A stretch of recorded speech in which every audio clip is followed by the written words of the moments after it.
Welcome to the 38th episode of the interview series. The interview series is a production of One Week Critique, an Iowa-based arts and education nonprofit that offers educational resources and editorial support to students and teachers of the literary arts. You can learn more about us and our programs or support our work by visiting our Patreon page or by going to our website, oneweekcritique.com. That's the number one, weekcritique.com. I'm Matthew Schmidt, joined today by Robin Myers. Robin Myers is a Mexico City-based poet and Spanish to English translator. Recent book-length translations include Another Life by Daniel Laparra, The Science of Departures by Adelber Salas Hernandez, Cars on Fire by Monica Ramon Rios, and The Restless Dead by Cristina Rivera Garza.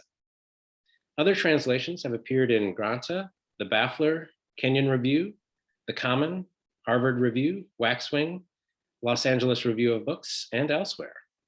As a poet, Robin's work has been selected for the 2022 Best American Poetry Anthology and appears in journals such as the Yale Review, Denver Quarterly, Poetry Northwest, Annulet Poetry Journal, and Massachusetts Review, among others.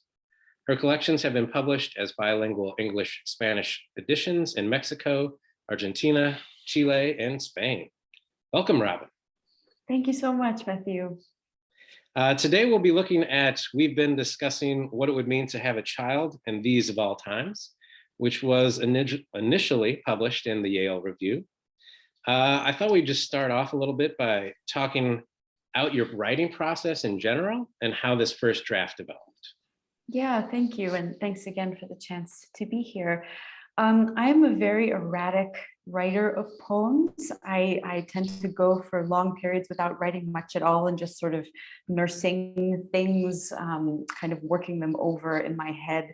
And this particular poem kind of came out after a period like that. I can't actually remember what month it was in the sort of haze of 2020, but it was after a period in which I'd been translating a ton of poetry and other texts too, but feeling very immersed in sort of translation of poems, and wanting very much to get back to writing poems in a more regular way, but feeling very overwhelmed by how to begin.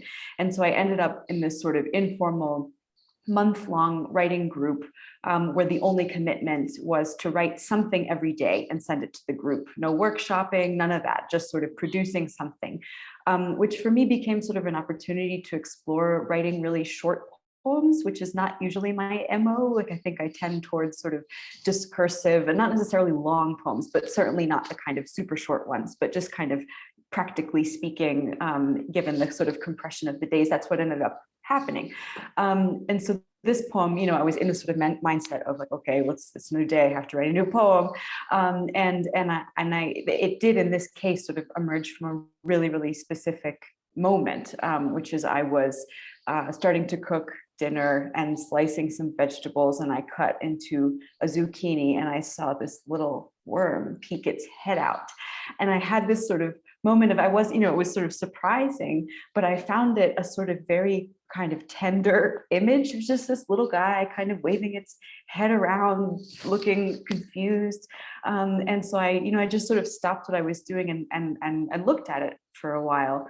And this poem kind of emerged from that sort of moment of encounter, and also, of encounter period, but also in just those really strange, overwhelming days of sort of the early phase of the pandemic, when it was hard. It was both, everyone was sort of suspended in something, but it was hard to actually stop and respond, I felt anyway. Yeah, no, I think that was definitely kind of a widespread Yeah. situation for everyone. But yep. Yeah, no, that is a really interesting thing to have happen too. I had been thinking about that, just the worm kind of coming out of this zucchini, as like a weird gift in a way. Mm-hmm. A visitor, yeah. All right, well, I'm going to ask you to read the first draft of that here, and sure. I will pull it up for our viewers whenever you're ready. Thank you. Okay. Friends and I venture that now might actually be the perfect time to have a baby because it's not like you can really go anywhere anyway. Inside the third zucchini is a worm of sorts, reddish, ribbed as a gear stick, nodding its head abruptly as if jolted from a long sleep. I bowed a bit, one mortal to another. Had it ever known a world but this world? What would it eat? What would it do now? Thank you. Yeah, I really love that nice long title. And so I'm curious, did that come first or did the poem come first? The poem came first. I really struggle with titles in general, and I feel that I sort of fight this impulse either to kind of come up with these pithy sort of one word titles, sort of here, or else a long title that becomes a sort of bridge, which I do less often, I think. And in this case, the poem sort of happened in a fairly matter-of-fact way. I don't remember struggling very hard to sort of get something on paper, in part because I think it was so image-based from the beginning. Like it was very much sort of, I knew there was something up with this worm that I wanted to get at. And so I tried to get at it. But I think part of what sort of stopped me in my tracks about it was this sense of surprise and of sort of poignant encounter between two very different creatures. And I was also just so conscious of how tiny it was, and how big I felt in looking at it.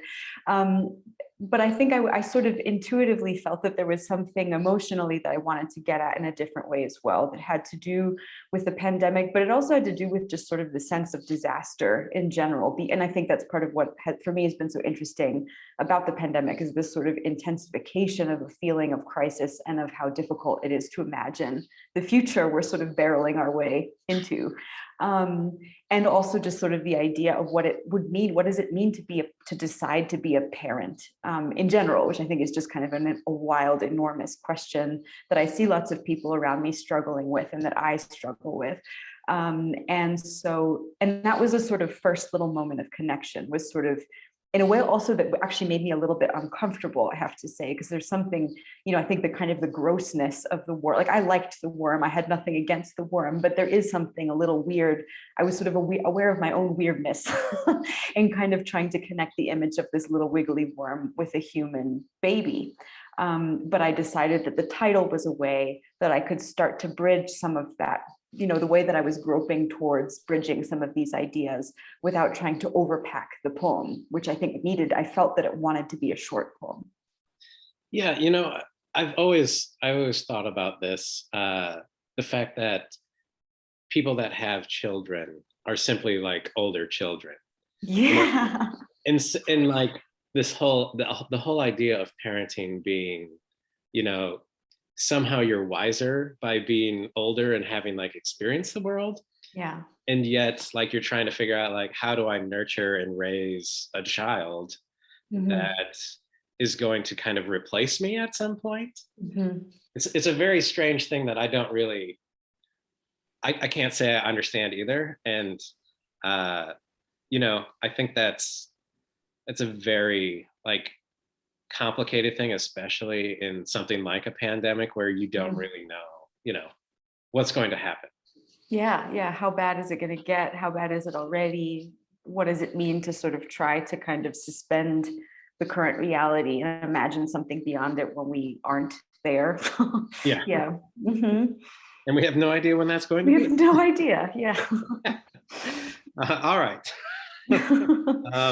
So this poem, like if I were to give kind of a brief summary of this poem, right? We've kind of talked about, the speaker being surprised at the worm and the zucchini. And I feel like the speaker kind of has this wish for more free movement, which I kind of get from the gear stick as if from a vehicle. Right? The speaker thinks of mortality and hunger and wonders what the world is going to be like, in this pandemic or post-pandemic, if we get to that point. So I was interested, how do you think boundaries inform the form and function of this particular poem? Well, I guess, I mean, the main one, which we've already started talking about somewhat, is the relationship between the title, which is sort of an opportunity, which I've used as an opportunity to kind of get more existential maybe than the poem does at first, to sort of open with a sense of a question that then is born out in a more concrete way in the poem. So that's a boundary, you know, as sort of these two areas to work with. I think what became part of, you know, and the different versions of the poem that I've shared with you, they're not major edits or major transformations of boundaries. And I think that's actually part of why I chose this poem in particular, is I'm really interested in the kind of micro shifts that happen in revision, and the way that revision becomes an opportunity to sort of tighten or kind of get further in touch with your own sort of subconscious intention in writing something. But I think, you know, that there was another boundary that became something I was interested in is, you know, does the poem itself need to be a little block of text unto itself in the way that this first version is? I think my instinct was, you know, a short block and short lines. And I think also sort of asking myself, you know, what kind of compression or expansiveness is at work here? Because I think, you know, I knew that there was something really, the sort of the larger issues, you know, the kind of the sense of ominousness or danger or even just sorrow also. I mean, I think I see a lot of what the poem is trying to do as sort of to ask not just sort of how will this creature survive or how would a baby survive, but, you know, what sort of hope to harbor and what kind of joy to aspire to. And so I think I was wondering, you know, I think there's always this risk that I feel conscious of my risk to over-explain, to get explainy in a poem. And the other risk I think is to hold back too far, you know, to sort of not develop enough, not give enough space, not let in enough air. And so I think that started to be a question I had is, you know, it felt to me that the poem sort of lacked air. and so it was just sort of a feeling. It was just, I didn't know what to do yet, but just that it didn't necessarily need to kind of explode, but it needed to kind of open itself up a little more. Yeah, I'm just thinking about the poem on the page. It's almost like when I'm a child and I'm drawing like the house, and it's like the block house, right? The square house. And then like the title being like the smoke coming out of the top of the house. Yeah, you know? The little sun sitting right on top of it. Yeah. Right. It's a great image. Yeah. But yeah, I think, you know, with poetry, right, you want to have the reader understand, you know, what you're talking about. Mm-hmm. It's like, can I get the image or the images to kind of translate into something that people can see, while also kind of mentally grappling with these larger concerns, you know? Yeah, absolutely. Mm-hmm. All right, well, let's look at this second draft here and see what kind of micro shifts we have going on. All right. Okay. Once again, same title. Friends and I venture that now might actually be the perfect time to have a baby because you'll be holed up inside most of the time anyway. Inside the third zucchini is a worm of sorts, reddish, ribbed as a gear stick, lolling as if prodded from a long sleep. I bow a bit, one mortal to another. Has it known any worlds but this world? What will it eat here? What will it do now? Thank you. Yeah, so I kind of maybe am really interested in titles because I also think I'm terrible at titles. It's like the hardest thing to do. So hard. Because you're like, you don't want it to just be simple and not, you know, do anything to the poem or like put a twist or something on the poem. And yet, like, how far do you push it in the, you know, explanatory way or whatever? So, you know, I was thinking about how you, like this title very specifically, I think, opens up a lot of possibilities in the poem. And, you know, do you have any kind of like regular title generation things that you do, or how do you finally decide a title is like the right title for the poem? Mhm. I don't have any sort of habits or practices for creating titles, and it just feels like flailing most of the time, and then just sort of eventually. And I think with this second draft also, I knew that I wasn't happy with the title yet, and I think I was just putting it off. So I'll deal with you later, sort of thing. Um, but I think I felt satisfied with the overall intent of the title from the beginning. I think it felt like it cemented, it's sort of having the title, which didn't happen. I think there are times where I'll go through many, many drafts of a poem before settling on a title. And I will have sort of alternate titles and experiment with different possibilities. And in this case, I think I had the sense that I wouldn't stray too far from what I had initially, in part because, and this is a rare feeling for me in my sort of struggle with titles, but I think I felt that having the sort of the gist of the title that I had from the beginning had sort of freed me up for the poem itself, that even though the poem came first, that there was something that had kind of gotten nailed down in the intent of the title that clarified the intent of the poem. And so I still felt relatively confident in what I wanted to achieve in the relationship between the two. But I think what I'd started to worry about in both the poem and the title was that there were maybe micro things, but there was too much going on in the micro things. There was too much. There was a kind of openness in some senses that I was finding distracting. And so one of the things that I asked myself about the title specifically is, did I really want it to be about friends and I? This discussion that's happening about what it would mean to have children is, how do I want to direct that discussion for the purposes of the poem? Is it entirely my own internal questions? Is it about this sort of amorphous, me and my friends occasionally when we talk, just sort of opening it up to that kind of discussions? Did I want it to focus on a discussion with a partner? And so that felt still like a kind of unresolved question. And I think the other thing that I wasn't sure about was, did I really want to invoke the specificity of the pandemic in the title, and also to sort of locate it in place and time, as if the sense of really hardcore confinement of the early part of the pandemic was that really what I wanted to do. And so that was also part of what I was asking. And I think that also led to some of the edits in the poem itself, which had to do mostly at this point with tenses. In the first draft of the poem, there's some tense inconsistency. It starts in the present tense, then there is I bowed in the past tense, and then it shifts to the conditional. What would it do? And I thought, there's too much happening. Feels very confused and unfocused. And so in this draft of the poem, the most of the poem becomes in the present tense, and then it shifts into the will. What will it eat? So I felt I was sort of zeroing in on something from a temporal sense. Definitely, yeah. I also was thinking about how, like, the first time I read the first draft, it was almost like the title and the poem were kind of different in a way that I like, Mm-hmm.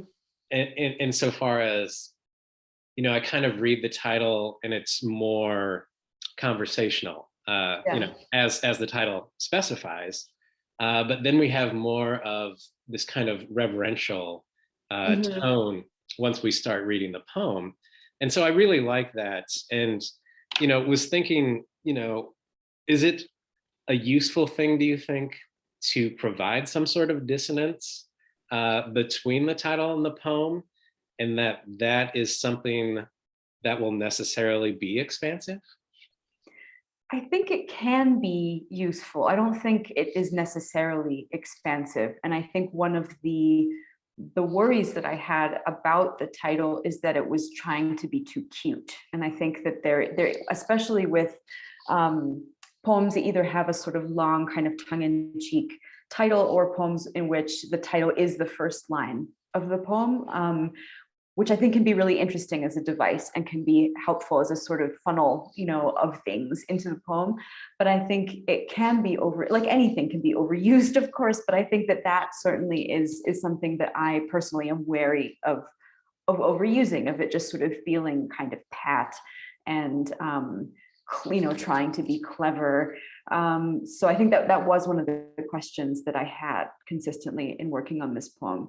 But I think the expansiveness, certainly, that I was trying to experiment with had to do specifically with the brevity of the poem. Like, I think that was a really sort of became a more intentional formal decision, is to have this sort of long breath at the beginning, and then to sort of narrow down and trail off a little bit.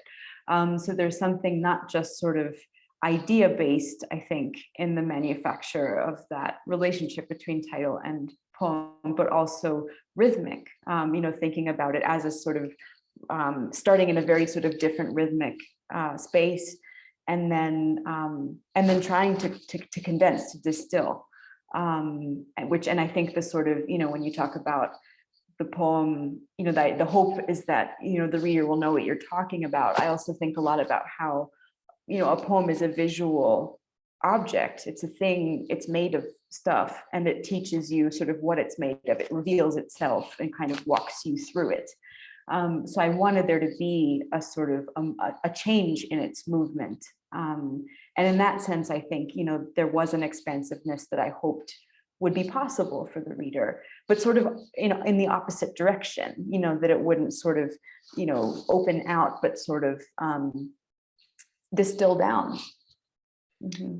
Yeah, definitely. I think that's there. I think you hit that. And one thing in your response there that it brings up for me is the idea of poet as clever. Is a really interesting thing, because I think inherently, somehow, maybe it is like a sort of cleverness to write a poem. And like, the feeling that you want to share it with someone, and like show off in like a small way, whatever small way, what you've created is a form of cleverness as well. And yet then we kind of have to like hide that cleverness in some sort of way, so that we don't alienate the audience. Right. Yeah. And I think there are so many decisions, conscious and otherwise, that sort of participate in that, is, how much do I want to hide, and how much do I want to sort of, show my hand, and how much do I want to alienate, or specifically very much do not want to alienate. I think that all comes up. Mm-hmm. Yeah, and the other thing earlier, you mentioned about whether this poem should be so strictly and clearly about or during the pandemic as a poem. And it's that idea, I think, of how can the poem attain longevity as, an object, as a thing that people, return to, is always a question, I think, that we have to grapple with in writing anything. I don't know that we necessarily think like, oh, well, I'm going to write this thing and it's going to be around for millennia and so on. We're just trying to kind of create something out of emotion and thought, and see if we can't communicate more, I think, with others. Sure. And I think that's an interesting way to put it too, because there's the question of how to create longevity of the poem, but there's also the poem becomes a way to explore what kind of longevity the experience has for us. And I think it's a question that I've had a lot in thinking about. I think the inevitability of forgetting things in general, but also trying, I think, for to use the example of this poem, to grasp the fact that the pandemic was at that point and remains this really sort of specific experience with under certain circumstances, but that they're really, for me, it's certainly, the poem is born out of this sense of, okay, well, this is happening right now, but it becomes a metaphor for many other things.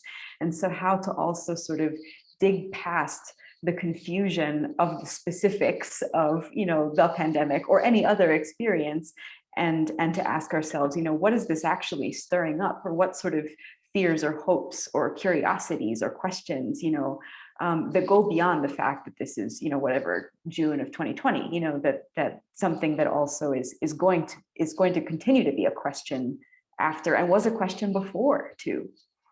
Definitely, yeah. That's a great answer. I think, grappling with those different things is an ongoing and never ending thing that we do on a regular basis. Yep. Yeah, so let's take a look at this published version of the poem here. Mm-hmm. All right. Okay. We've been discussing what it would mean to have a child in these of all times.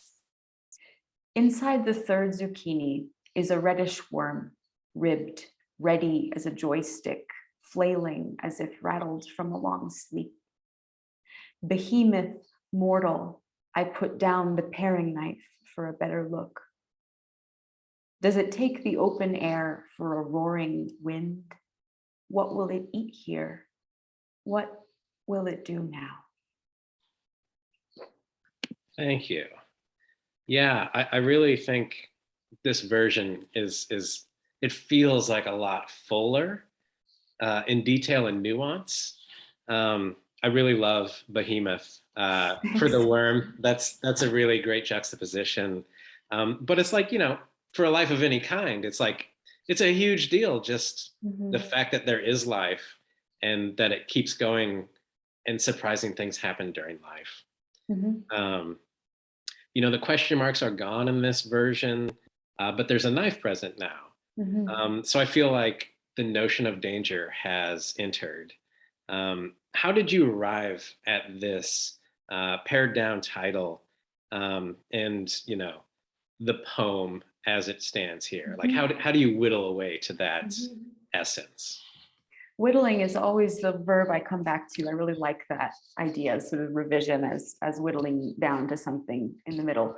I think the changes in the title came about sort of as after two decisions. One was that I really wanted, I wanted the we. I wanted an ambiguous we, and I wanted also to sort of to have the ambiguity of, it could be a conversation with anyone close to you, close to the speaker of the poem, but potentially their partner, or and to sort of let that be open.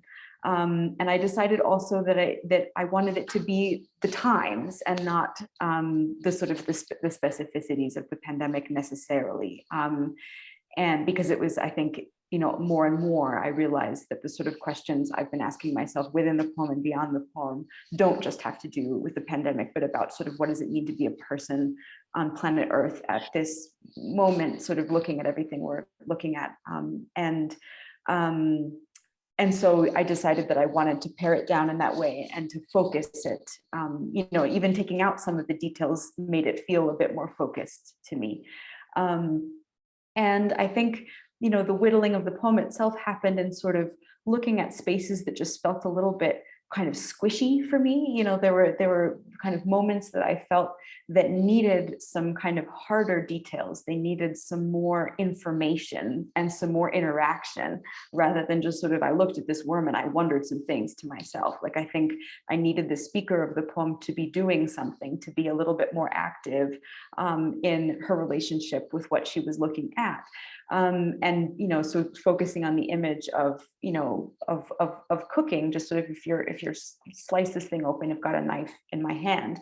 And I think that became also something that shifted the tone of the poem emotionally for me a bit, is not just sort of this image of encounter and surprise, but also of the speaker as someone who is capable of doing harm, who is maybe on the defensive, but is also in a position of power, and of causing damage. That felt important. And I think also, the ambiguity. I love actually that you read Behemoth as addressing the worm, and I see it more as sort of the sense of registering the speaker as sort of enormous. And but yeah, I mean, I think focusing, there were a couple of other changes I think that felt that, you know, were sort of tonal whittles. Like I think I can't actually remember what the word was before in the previous drafts, but with the joystick, to change, you know, the image of being ready as a joystick, and sort of which is such an odd and kind of double entendre word, also joystick, but just sort of to more than gear stick, of joy, you know, and of the idea of, you know, if you use a joystick for things like video games and screens that involve being confined, and yet, you know, they also speak to movement beyond whatever you're confined in. There was also, this poem has been translated into Spanish, and the Spanish translator, who's a good friend of mine, did something brilliant with that line. This is just a parenthesis. He translated as siempre listo como un joystick, which means always ready, but it also is the Boy Scout slogan in Spanish, which I thought was so great, you know, just sort of, here we go, you know. So anyway, I think about that, even though it's not in the English, that it's something I appreciate knowing is sort of there as a layer of interpretation. And then, you know, the biggest visual change was to break it into 2 stanzas followed by a final line on its own. I think similarly to my sort of sense of being confounded by titles sometimes, I still feel sort of mystified and fascinated by the concept of the stanza and how anyone decides where to break a poem into pieces. And so I tend to kind of, as a cop out for myself, I do like sort of regularly spaced, you know, 2-line stanzas, 3-line stanzas, 4-line stanzas, and maintaining that and exploring those variations. And so here, you know, the instinct, because it wasn't really sort of born of a plan, but just something that I experimented with and liked, was splitting it into 2 pieces so that it still felt quite contained, that it didn't sort of get broken up into lines that allowed sort of more space between them. But these 2 sort of unitary pieces with a final line that for me, even just, it feels different to read it out loud, even like there's a sense of a sort of letting out of breath, and a sense of melancholy, I think, that was important for me to give the poem. I wanted that to be there. I didn't want it to be clever. I didn't want it, you know, I wanted it to be sad also, just sort of have a moment of just sort of like, oh God, you know, and there was something just about letting that space in and allowing that final line without the question mark, as this sense, you know, to still make it feel like a sort of inner conversation. You know, this isn't something I'm asking anyone in particular, but the speaker is sort of remarking to herself in a sense of wonder and feeling daunted, and maybe alone. Yeah, you can feel bodily the difference when you read that final version, right? There literally is more space, and somehow the poem takes up more time, seemingly, Yeah. like in my experience of listening to it. And that space does allow more melancholy, I think, to enter. And whereas like some of the 2 earlier versions that you read, they are like more confining in a way that feels like you can't kind of like get out, you know, from what's happening. But this, yeah, it allows like so much more thought to enter for the reader, and there's these pauses just based on the stanza breaks and the line breaks that I think is really brilliant. Thank you. So this is kind of a long question that I was thinking out. I maybe sometimes, you know, nerd out a little bit on these poems. Like, for example, I did a word count check on your earlier poems, and it was like 25 words in the title to roughly 70 words in the poem. And then that changes as we move along through the thing. Wow. So it's an interesting like analytic that I don't know if it means anything, but it's fun for me to do. Anyway, so because I've been thinking about this, right, like the worm to me is, right, like a childlike in its zucchini womb. And it's birthed onto a countertop or a cutting board as the speaker is making dinner. And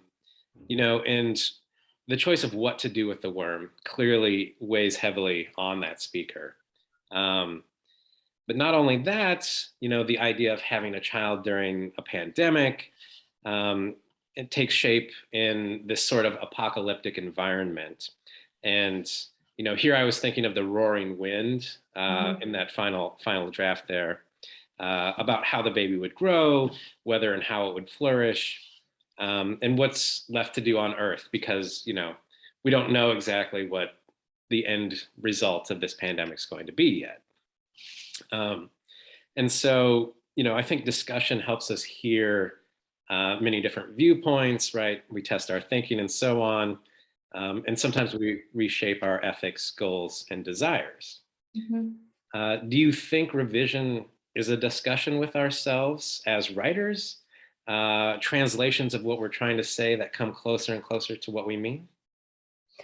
I do, and I really like your use of the word translation there. I think it is, and so much of writing, I think, is about sort of translating some intent, and revision for me is sort of about where intent meets intuition, or where sort of pragmatism and craft meet intuition, and I think of revision as a chance both to keep my original intent or hope in mind and try to think in a sort of more clinical way about what the language is actually doing to get the poem there. But I think, there is something, I don't like talking about poetry as this sort of mystical force. I think that's a disservice in general to poetry and to how weird and specific and material it is. But I also think that there is something undeniably moving and strange about whatever it is that sort of compels a person to write a poem in a particular way at a particular time. And I do think that there's a lot of sort of unconscious stuff in there. And so I think revision is also, about coming at the poem again in a different way as the same person, but not with the same eyes, not with the same impulse, to try and see what exactly, or not exactly, but just sort of to see what else is in there, on a tonal level that maybe the writer wasn't conscious of at first. And I think for me, it was that sort of initial feeling that I had of the first draft, which was, okay, now I have an image that I can use to get at some of these questions and feelings and ideas that I've been exploring with, but also something very uncomfortable about them. Like, I think they're because also sort of the worm, as an animal, as a creature, is there to sort of eat away at things, and that's something we associate with death also, with sort of death and decomposition. And that wasn't something that I really meant to be there, but it was there. And it was very clearly sort of the vehicle that got me there. And so I think the revision of this poem became a way of like, all right, well, this is what I've got to work with.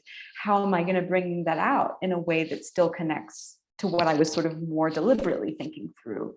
So yeah, sort of, like kind of hammering away plus dream analysis plus, there's lots of different kinds of working over. But I do think that both the sort of, the copy editor brain sort of looking for inconsistencies, and then a much more intuitive part of a poet is brought to bear on revision, both of those things at once. Yeah, I think it's really interesting that I think sometimes of poems as, both celebrating and wondering about the discomfort that life is. Yeah. Insofar as, we're a person on a planet and we have any number of things that we can decide to do. Mm-hmm. But then there's always these questions of like, well, why did I do that? Why do I want to do this? And I think by adding that discomfort, like even more apparently, like in the revision of this poem, like that is another thing that like makes the poem branch out even farther I think both for the writer and the reader. Well, I really thank you, and that's I like that that image too of the branching out. You know, what can happen in revision to get something to expand in within whatever it is. You know. Definitely, definitely.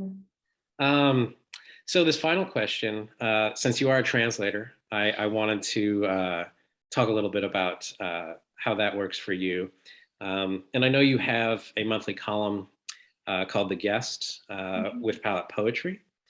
And one of the entries that you have, I noticed that you said, you know, there's an elusiveness to describing how being a writer and a translator influence each other.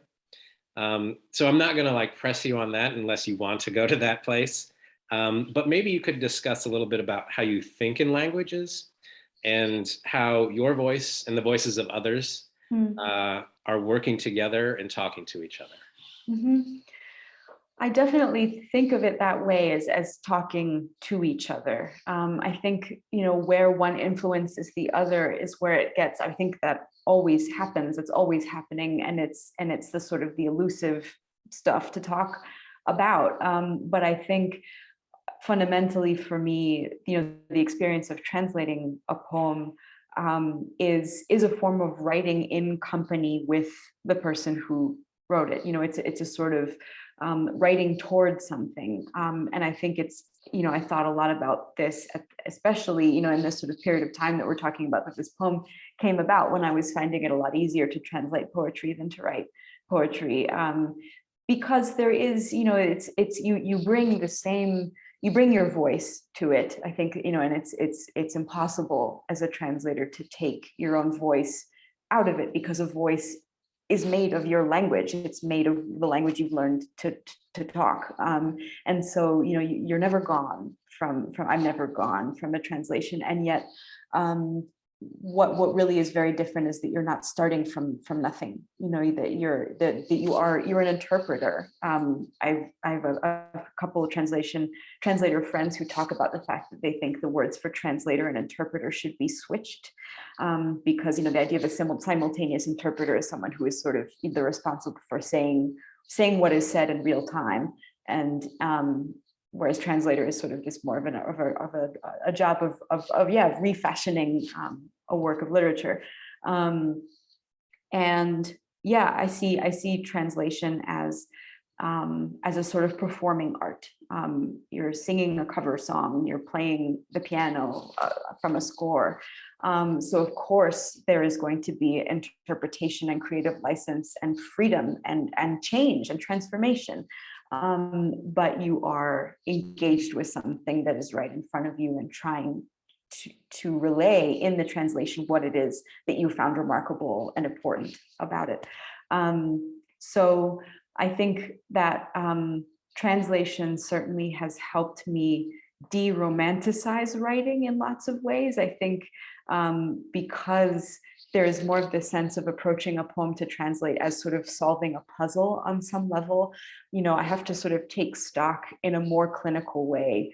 You know, what will this word do more over this word? What is the texture of this phrase as opposed to this other one? How will the punctuation change in this way or that way? And so it makes me, I think, a little bit kind of not colder exactly, but certainly it makes me think when I write a poem of just that I am making a series of decisions, and that they don't have to be completely conscious decisions, but they're still decisions. And so I think it's made me maybe a little bit more willing to explore the materiality of language in a more conscious way because of translating and having to think about it all the time as a translator. And I think there are also cases where I can trace a really direct influence. Like when I first moved to Mexico City, it's about 10 years ago now, and I was beginning to translate. I hadn't translated very much at that point. There were a couple of poets that I met and were reading who were just incredibly playful with sound, that they would often clearly just sort of start with sound and see where the poem, oops, sorry, just jostled my entire computer, from there. And I think it also, that was very liberating. And it sort of allowed me also to start exploring sound maybe in a little bit more, with more intentionally and more freely than I had before. And then another example is there's a writer I'm translating now, both as a poet and an essayist, who just has this incredible sense of just leading a sentence to its conclusion, and just sort of very kind of brave, so hard endings to her sentences and her lines. And that's something that I think has influenced me too, is just the sort of a certain exploration of abruptness versus fluidity that I do think comes from translating her. Yeah, I really like all of the adjectives you've used here. Games, play, exploration. One of the things I don't want to make this like a real downer or something, but sometimes I try to think about why write poetry as opposed to doing something else, and it's like I want, or I like kind of enjoy the aspect of gameplay, of all different kinds of games, but in this situation, particularly with words and sounds and images, because I think it provides some sort of way to help my mind, at least, like try to understand what's happening in the world around me. Yeah. And so that I don't fall into despair by like thinking about all of the things that I'm like, why are we doing things like this or something? Yeah. Totally. It's one of, I think, the great blessings and ironies of play, is that there's something really very, very serious about it, in that sense. Like, it sort of taps us into states of being and thinking and responding to our environment, that are, that they're lighter, but that doesn't mean that they're not absorbing things, that doesn't put us in contact with what's around us and who's around us, or sort of allow just a very different window to look on everything else. Definitely. Well, thank you so much for playing this game with me today. Thank you. It's been a pleasure. So, Robin Myers, check out her work. She has plenty of translations out there. She has 3 books as well. You can visit her. What's your website? It is robinepmyers.com. Check out Robin at her website. Thanks, Robin. Thank you so much, Matthew.